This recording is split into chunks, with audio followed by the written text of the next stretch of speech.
Assalamualaikum warahmatullahi wabarakatuh. Apa kabar anak-anak pade semuanya? Semoga dalam keadaan yang sehat walafiat dan pastinya tetap semangat. Anak-anak pade sekalian, di kesempatan ini pade tidak bosan mengingatkan untuk kalian selalu membudayakan atau membiasakan hidup sehat, hidup bersih, ya apalagi di masa pandemi ini, dan sama-sama kita berharap pandemi ini akan segera berakhir. Amin amin ya robbal alamin. Anak-anak Pak Ade, langsung saja pertemuan kali ini kita akan bahas tentang hak dan kewajiban. Nah, ini bukan hal yang baru ya. Namun sebelum kita mulai materi kita, sebaiknya kita melafazkan basmalah. Bismillahirrahmanirrahim. Oke, baik, kita lanjut. Oke, tujuan pembelajaran kita kali ini ada 4. Yang pertama, mengetahui pengertian hak dan kewajiban. Yang kedua, mengetahui kon konvensi hak-hak anak, ya, mengetahui konvensi hak-hak anak. Yang ketiga, mengetahui hak sebagai anak sesuai konvensi hak-hak anak. Yang keempat, nih yang warna putih, mengetahui hak sebagai siswa sesuai dengan konvensi hak-hak anak. Kenapa Pak diberikan warna putih? Karena memang tidak di pertemuan kali ini kita bahas, akan kita bahas di pertemuan berikutnya. Nah, ini juga materinya bisa kalian dapatkan kalau Pak Ade nggak salah itu di buku siswa kalian halaman 38. Kalau Pak Ade nggak salah di tema 6. Baik, kita lanjut. Yang pertama, kalian harus tahu apa itu hak dan kewajiban. Ini sering ya kita bahas dulu. Di kelas 4 juga sudah, di kelas 3 juga ada. Nah, hak adalah segala sesuatu yang secara sah harus diterima oleh seseorang dengan memperhatikan hak orang lain. Kalau dulu Pak Ade sering ngasih simpelnya itu hak adalah segala sesuatu yang harus kalian terima. Itu dia, itulah yang diterima itulah hak. Nah, kewajiban sebaliknya adalah segala sesuatu yang harus dilaksanakan sebelum kalian mendapatkan hak. Nah, hak adalah segala sesuatu yang kalian dapatkan setelah melaksanakan kewajiban. Itu yang sering dulu Pak Ade bilang ya. Nah, ini pengertiannya juga boleh dicatat, boleh dihafal, terserah. Hak adalah segala sesuatu yang secara sah harus diterima oleh seseorang dengan memperhatikan hak orang lain. Jadi tidak ada hak orang lain yang tertindas. Lalu kewajiban, segala sesuatu yang harus dilaksanakan atau dilakukan oleh seseorang sesuai dengan aturan yang berlaku. Nah, ini lebih tajam lagi bahasanya, sesuai aturan yang berlaku. Jadi seandainya nanti kamu tidak melaksanakan kewajiban, maka tentu ada sanksi. Jadi di aturan itu ada punishment, ada reward, ada sanksi, ada penghargaan. Oke, baik kita lanjut. Kalau tadi pengertian hak dan kewajiban, baik kita masuk ke tajuk. Tahukah kamu, asik, itu gambar Mr. Bean versi kartun ya. Jangan minta Pak Adi membuat gambar seperti itu atau wajah seperti itu karena Pak Adi pasti nggak bisa. Terima kasih. Kita masuk ya. Oke, Persatuan Bangsa-Bangsa, PBB, Konvensi HANA. Apa ini semua? Baik Pak Adi jelaskan. Jadi anak-anak ada satu organisasi di dunia yaitu yang dinamakan PBB. Nah, PBB ini banyak sekali pekerjaannya, banyak organisasi-organisasi kecilnya atau badan-badannya. Nah, ini Persatuan Bangsa-Bangsa ini juga mengurusin tentang hak-hak anak, ya.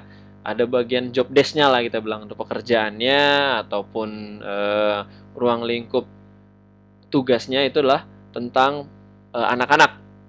Jadi, PBB itu mensahkan yang dinamakan itu yang disahkannya dinamakan Konvensi Hak-Hak Anak. Konvensi hak anak ini latar belakangnya adalah terabaikannya hak-hak anak akibat perang dan pertikaian yang terjadi di beberapa negara sehingga menjadi korban kekerasan. Itu latar belakangnya terjadi konvensi hak anak. Bentuk konvensi hak anak ini outputnya adalah sebuah dokumen yang dibuat oleh Perserikatan Bangsa-Bangsa secara resmi memberikan hak kepada anak-anak sedunia. Jadi dokumen ini juga telah disetujui oleh hampir semua pemimpin negara yang ada di dunia ya. Termasuklah Indonesia menjadi salah satu negara yang mendukung Konvensi Hak Anak ini pada tahun 1996. Tujuan dari konvensi ini diadakan adalah memberikan perlindungan terhadap anak dan menegakkan hak anak di seluruh dunia.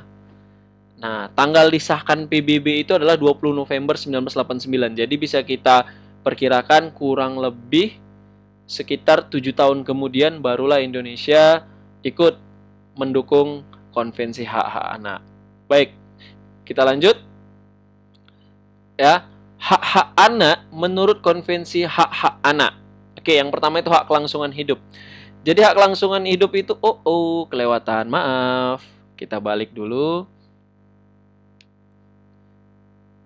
Oke, kita balik. Duh, kok bisa kelewatan ya?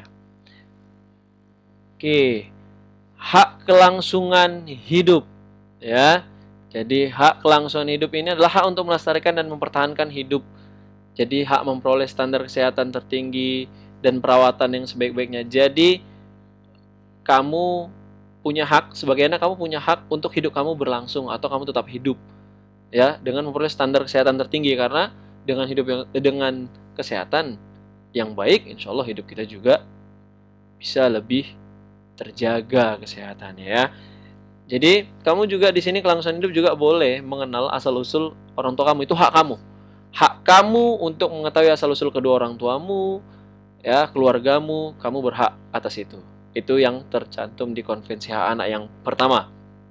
Hak untuk melestarikan dan mempertahankan hidup atau hak kelangsungan hidup.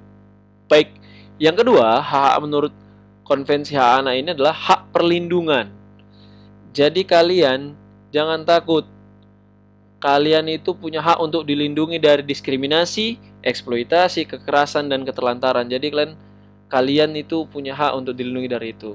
Tapi juga dengan beberapa hal ataupun beberapa catatan yang berlaku ya. Kalau kamu juga bersalah, tentu akan ada sanksi dari salah kamu itu. Jadi bukan hak perlindungan ini seolah-olah kamu kebal dari hukum. Tidak ya, kebal dari sanksi-sanksi. Tidak seperti itu pengertiannya.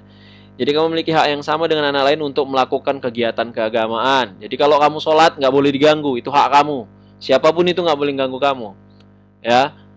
Atau melakukan kegiatan perayaan tradisimu. Misalnya ada yang orang Bali kan terkenal dengan perayaan ngabennya, pembakaran jenazah, itu nggak boleh diganggu, ya. Seperti itu. Jadi sebagai seorang anak sebenarnya kamu belum boleh bekerja dan kamu berhak diperlakukan secara baik tanpa kekerasan. Tapi sekali lagi dengan catatan kekerasan yang bagaimana, ya. Tetap kamu dikenakan sanksi, itu tetap berlaku walaupun kamu mendapat hak perlindungan. Jadi ketika kamu salah ada sanksi, ketika kamu benar ada penghargaan atau reward. Oke, yang tanpa kekerasan itu maksudnya seperti ini. Tiba-tiba kamu jalan, duduk-duduk ada yang datang di toko, ditendang tanpa alasan. Nah, itu juga enggak, ya. Itu juga enggak benar orang yang melakukan itu sama kamu. Berarti dia sudah melanggar hak kamu, yaitu hak untuk mendapatkan perlindungan. Baik, yang ketiga, hak anak menurut Konvensi Hak Anak adalah hak tumbuh kembang. Apa ini hak tumbuh kembang anak-anak? Jadi hak memperoleh pendidikan. Jadi hak untuk kamu tumbuh dan berkembang. Modal kamu untuk tumbuh dan berkembang sebagai seorang anak itu apa? Itu harus dipenuhi haknya, yaitu memperoleh pendidikan dan hak mencapai standar hidup yang layak bagi perkembangan fisik, mental, spiritual, moral, dan sosial. Jadi kamu memiliki hak untuk sekolah. Kamu punya hak untuk dapat tempat tinggal. Kamu punya hak untuk dapat makanan dan minuman yang layak. Hakmu adalah bermain dan mendapatkan istirahat yang cukup, karena hal itu diperlukan untuk pertumbuhan dan perkembanganmu sebagai seorang anak. Tentunya hak ini kalian dapat juga setelah melaksanakan kewajiban. Ya, kewajiban kalian sebagai anak apa? Kalian juga harus tahu itu. Jadi jangan seolah-olah hanya menuntut haknya. Karena kenapa Pak Ade tidak bahas kewajiban? Karena di sini kita memang masih materinya adalah tentang hak kamu sebagai seorang anak sesuai dengan Konvensi Hak Anak. Jadi anak-anak Pak Ade, ini hak yang ketiga dalam Konvensi Hak Anak, itu hak tumbuh kembang, ya. Nah, yang terakhir, hak-hak anak menurut Konvensi Hak Anak adalah hak berpartisipasi. Apa itu? Ya, hak untuk berpartisipasi ya tadi. Apa itu hak berpartisipasi? Hak berpartisipasi adalah hak untuk menyatakan pendapat dalam segala hal yang mempengaruhi anak. Jadi kamu berhak untuk menyampaikan pendapat. Ini juga tertuang di sila Pancasila yang keempat ya nak. Ya, itu juga contoh perilaku dari sila keempat. Ya, sila Pancasila yang keempat. Nah, jadi hak untuk menyatakan pendapat dalam segala hal yang mempengaruhi anak. Kamu punya hak untuk mendapatkan informasi yang sesuai dengan usiamu. Ya, jadi kamu berhak aja gitu. Misalnya orang tuamu nih nanya, kita mau liburan kemana? Kamu punya hak untuk menyampaikan pendapat. Gimana kalau kita ke Dufan, bun, ayah gitu. Atau gimana kalau kita naik haji? Ya nggak ada masalah. Namanya ngasih pendapat. Nah, kamu berhak untuk itu. Nah, kamu juga berhak untuk memberikan pendapat jika itu berhubungan dengan kehidupanmu sebagai seorang anak. Contohnya, kamu mau SMP di mana nanti, juga hak kamu. Kamu mau nanti melanjutkan SMA di mana, itu hak kamu. Ya, hak kamu. Tapi tetap berdiskusilah dengan orang tua, karena insya Allah orang tuamu pasti ingin yang terbaik untukmu. Namun tidak ada salahnya ketika kamu menyampaikan keinginanmu ataupun pendapatmu karena demi berlangsungnya kehidupanmu. Baik, itu dia hak-hak anak menurut konvensi hak-hak anak ada 4 ya. Baik, tanpa memperpanjang materi kita lagi, nah kita langsung masuk ke tugas. Tugas kalian adalah tulislah arti dari kata-kata di bawah ini dalam buku catatanmu. Inilah kenapa tadi per poin ini Pak Adi tidak jelaskan. Karena Pak Adi mau kalian juga aktif mencari arti dari kata-kata ini. Jadi kalian bisa mengaitkan sendiri dengan hak-hak anak tadi. Ya. Jadi ada 5. Pertama, diskriminasi, eksploitasi, mental, spiritual, moral. Kalian catat ataupun kalian tulis dalam buku catatan, lalu kalian foto, nanti kirim ke link yang telah disediakan. Nanti akan Pak Ade kirim linknya di WA grup kelas masing-masing ya. Baik, batas pengumpulan tugas besok atau hari Rabu ya, hari Rabu tanggal 31 Maret 2021 jam 9 malam. Kenapa Pak Ade bilang besok? Karena Pak Ade menyiapkan materi di hari Selasa. Baik anak-anak, itu saja mungkin dari Pak Ade. Lebih dan kurang Pak Ade mohon maaf. Pada Allah Pak Ade mohon ampun. Say hamdalah, alhamdulillahirrabbilalamin. Bitaufiq wal hidayah. Wassalamualaikum warahmatullahi wabarakatuh. Dadah.